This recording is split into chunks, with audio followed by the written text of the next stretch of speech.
Ah bah quand même! Tiens, tant que j'y pense, il y a mon nez dans ton... Ah c'est bon? J'ai ton attention là? C'est bon? T'es focus? Salut mon Cracky News, c'est Stéphane de l'école de Catchaya. Alors on peut y aller, de l'école de Catchaya et de la structure Aya Catch.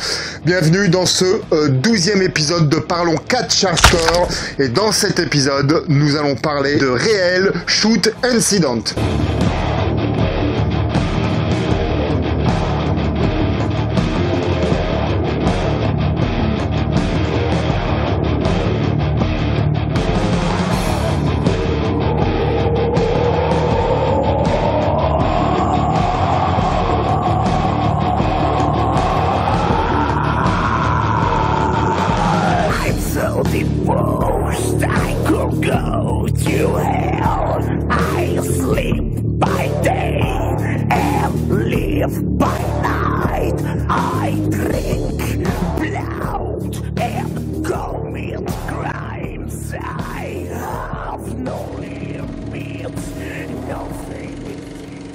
Juste avant, pour te dire que ceux qui se sont inscrits au stage et qui ont été acceptés au stage de David Starr, on va rajouter un coach d'accro, et qui est également cascadeur, donc cascadeur physique, c'est-à-dire celui qui s'en va dans tous les sens, qui fait des chutes de hauteur, qui fait donc des accros, qui fait de la baston, qui peut se mettre en feu, qui se fait percuter par des voitures et des choses comme ça. Donc ça s'appelle un cascadeur physique.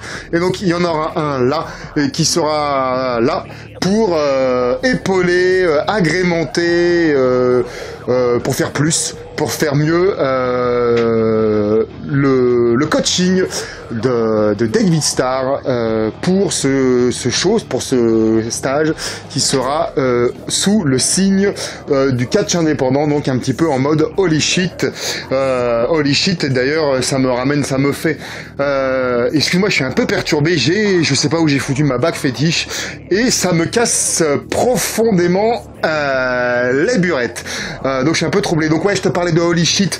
Holy Shit, c'est aussi l'un des shows que l'on tournera pour le jeudi 23 février. Donc en première partie, il y a le show est à vous 3, qui est donc le school show, le show d'école. Et en deuxième partie de cet après-midi catch, il y aura un show qui s'appellera Holy Shit, où dans le main event, il y aura David Starr et Louis Napoléon, mais je t'en reparlerai dans un Skyfall match. Pour le moment, le show est à vous 3, qui aura pour main event Garrett Logan contre Raphaël The Snake Belmont dans un Warning Spartiate patch, c'est-à-dire qu'il faudra aller pécho le casque susnommé ici, le prendre en haut d'un échafaudage et traverser le public jusqu'à une ligne d'arrivée pour gagner le match. Et le gagnant aura le droit donc d'affronter le champion en titre, qui pour le moment est Eddie Marston, et celui qui va perdre donc n'aura plus le droit de tenter sa chance pour le titre jusqu'à ce que le champion change. Et donc voilà, en fait je te parlais des shows, tout ça, le show est à vous, etc. Le jeudi 23 février, donc n'hésite pas à réserver ton après-midi, ça commence à partir de 14h30 jusqu'à à peu près 17h30 sur place, il y a de quoi manger. Donc voilà, tu vas avoir 2 shows en live rien que pour toi, et puis après que tu pourras retrouver sur YouTube, et puis pour Holy Shit ce sera en VOD, tu vois. Et voilà, donc n'hésite pas à nous contacter à l'adresse mail qui s'adresse ici si tu veux venir participer, à regarder le public, à être dans le public tout simplement, parce que alors c'est pareil, tu vois, c'est un public, tu sais, comme Hardcore par exemple, où le show est à vous 3, tu vois, tu peux avoir par exemple, tiens, on va te mettre le lien de Hardcore ici, là, sur la ici par exemple, tu vois dans le public, il y a 30, 35 personnes, 40 personnes, donc tu vois, c'est limité. Je demande pas, on veut un public mais hyper de bonne qualité, de bonne humeur, qui est venu là pour foutre le feu, et voilà, donc c'est tout différent de la fureur du catch où on cherche à remplir le plus de monde.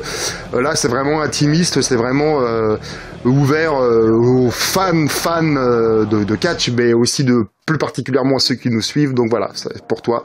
Voilà, donc tu me contactes à l'adresse là. Si tu veux faire partie du public, enfin on y est. Donc voilà, je voulais te parler d'un match qui fait partie, qui a été fait pour je le prononce probablement mal, la Joshi Pro Wrestling. C'est une fédération japonaise. Depuis le temps que je te parlais de catch français, oh là là, de catch féminin. Il est perturbé, hein, le monsieur. Hein. Voilà, donc c'est un match avec Yasukawa contre la catcheuse Yoshiko.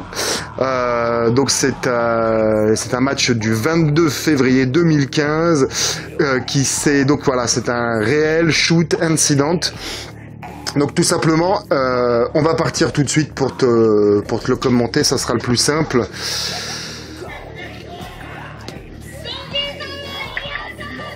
Voilà. Ok, donc c'est un match. Voilà, donc là, au début de la vidéo, si tu veux, donc c'est la promo normale de la feud ou je sais pas quoi du match qui se passe, quoi, tu vois. Entre Yoshiko, qui est donc cette dame-là, la blonde, et l'autre lutteuse, oh là là, excuse-moi, Yasukawa, la lutteuse là, qui est là. Ok, donc je te passe un petit peu ça. Ok, donc là il se passe un truc, là la meuf en orange, elle est venue taper la grosse blonde, je sais pas, il se passe quoi. Là ils ont l'air de signer un contrat, blablabla, blablabla. Donc tout ça, ça fait partie apparemment de la storyline. Et donc en gros, alors c'est pour le main event du show, pour le titre de championne, tu vois, le titre de championne du monde. Donc là, elle, d'ailleurs, au demeurant, je trouve qu'elle est mignonne comme un cœur, la Yasukawa. La petite Yasukawa, elle, je la trouve mignonne comme un cœur, un beau... Donc, elle a le regard qui tue, hein, tu vois. Et donc voilà, les meufs sont ovationnées, tout ça, machin, les bandeaux... Ah, tu vois, les petites mains, là, qui se déplacent, À savoir qu'au Japon, les catcheurs, et j'imagine que c'est pareil pour les catcheuses, ils sont hyper respectés. Un The Bull, qui a fait des stages pour nous, nous disait que lui, il a fait un match ou deux là-bas, très peu, il a fait qu'un déplacement là-bas, mais il a été couvert de cadeaux, etc., etc. C'est comme les Japon, hein, les catcheurs sont hyper respectés là-bas, quoi. Donc, voilà, apparemment, là, tu vois, là, ça défile, on est à 6 minutes 12, et apparemment, à 6 minutes 49, le match commence et ça se barre en cacahuète. Donc là, les meufs, elles s'aiment pas, apparemment, tu vois. Alors, je sais pas si c'est de la feud, si c'est vrai ou pas.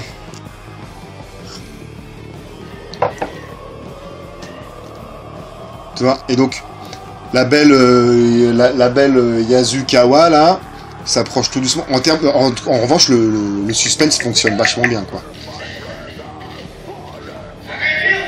Et donc c'est marrant, il y a les photographes là-bas, tu vois, c'est vachement mis en valeur, tu sais, vraiment comme des compétitions de sport. Et voilà, elle verse le premier sang. Et là, c'est direct du shoot wrestling. On voit bien que la blonde, elle met des beaux directs, là. Paf, paf, paf. Ah ouais, direct. On voit bien, quoi. Et là, elle tire méchamment les cheveux, là, la tour de hanche où l'autre, elle veut pas y aller, mais elle y va quand même.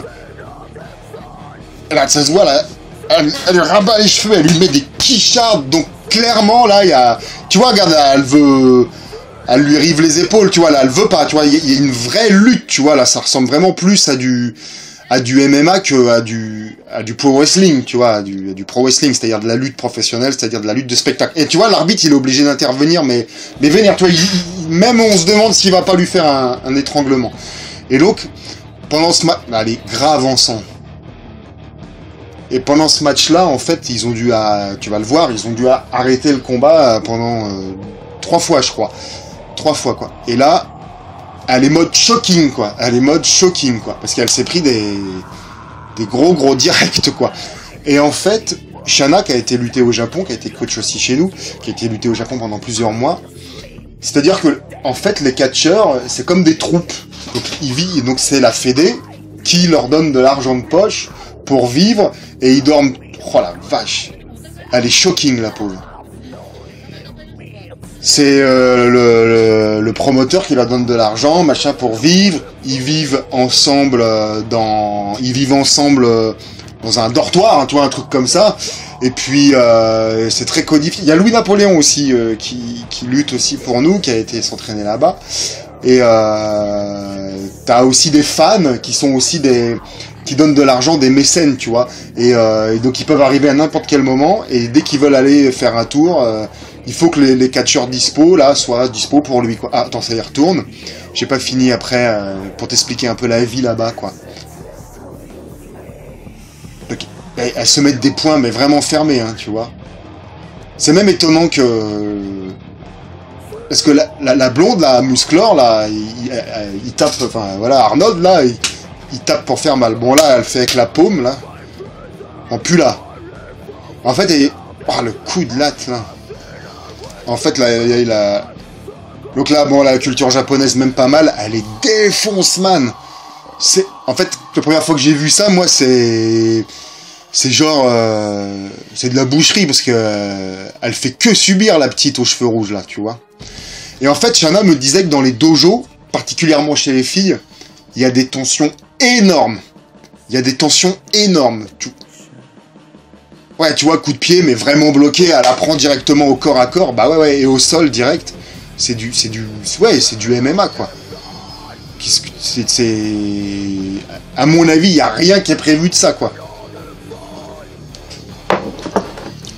Et donc elle essaye de river les épaules, mais... Et donc, si par exemple, l'après-midi, la veille du du show, quoi, les pieds dans les cordes. Ce qui est fou, c'est que ils sont quand même encore dans un match, règlement de compte. C'est compliqué, tu vois, c'est compliqué, quoi. À mon avis, il y a des dissensions internes, tu vois, parce que, voilà. Par exemple... Ah ouais, alors là, ça, c'est un truc de ouf. Comment elle se fait déboîter. Pouf. Elle est même gentille d'accepter d'aller dans les cordes, quoi, tu vois. Oh, l'emplafonnement. Et en même temps, bon, en fait, c'est pour ça, en fait, elle se pousse comme ça. C'est vraiment des trucs à l'ancienne qu'on pouvait faire en France. Et elle se protège les poitrines, quoi. Paf. Et donc, voilà, si par hasard, l'après-midi, tu vois, par exemple, de 15h30 à 16h30, il y a une telle et une telle qui ont le ring pour s'entraîner. Après, de 16h30 à 17h30, il y a une telle et une telle qui ont le ring pour s'entraîner. Et paf, dans les coins. Et par hasard, donc voilà, celle qui commence, par exemple, de 15h30 à 16h30, si elle fait partie des vétérantes, des anciennes, des celles qui... C'est très hiérarchisé, hein, celle qui est hiérarchiquement au-dessus, si elle a décidé de pas quitter le ring, celle qui devait passer après, bah elle attend et elle dit merci. C'est très hiérarchisé, quoi. Et donc ça se tombe, ça part de dissensions internes, ça. Hein. Et tu vois, l'arbitre, à chaque fois, il est obligé de couper le truc à chaque fois, quoi. Mais... Allez, la pauvre, là, elle revient à chaque fois, genre même pas mal, mais elle est défoncée, qu'est-ce que tu veux qu'elle fasse? À part éventuellement l'attaquer en zone basse, mais... Je sais pas, quoi. Elle a juste pas envie d'y retourner, parce qu'elle sait qu'elle va remanger. Et paf! Ah là là là là là là.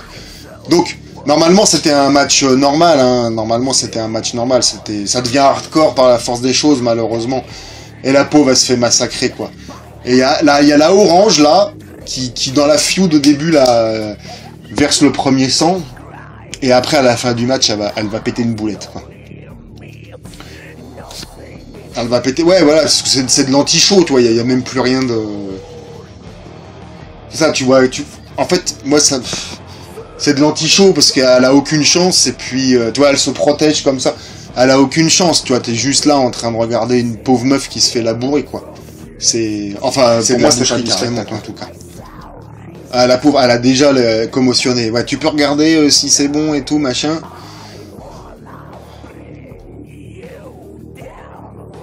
C'est difficile de savoir ce qui décide parce que t'as l'équipe... Parce qu'elle, elle est championne de cheveux rouges, hein, à la base, hein, tu vois, donc les meufs se battent pour le titre. Et donc là, c'est un main event qui se bat en cacahuète, en sucette, mais le show continue une fois encore. Et elle veut y aller, alors tu vois, elle veut y aller en s'arrachant les tripes, alors c'est difficile de savoir... Tu vois, il jette l'éponge. jette la serviette, c'est fini. C'est difficile de savoir. À mon avis, on est à cheval entre le show continu, donc à cheval entre la feud et le vrai, parce qu'il y a du vrai, hein. Et celle en orange, là, je sais pas, elle va péter une boulette sur la rouge, donc sur la heal, finalement. Enfin, ce qui semble être la heal. Mais elle pète une boulette en vrai, en fait, quoi. C'est pas genre, retenez-moi pour faire semblant, elle pète une boulette en vrai, tu vois. Si elle peut lui arracher la perruque, là, elle le ferait, quoi.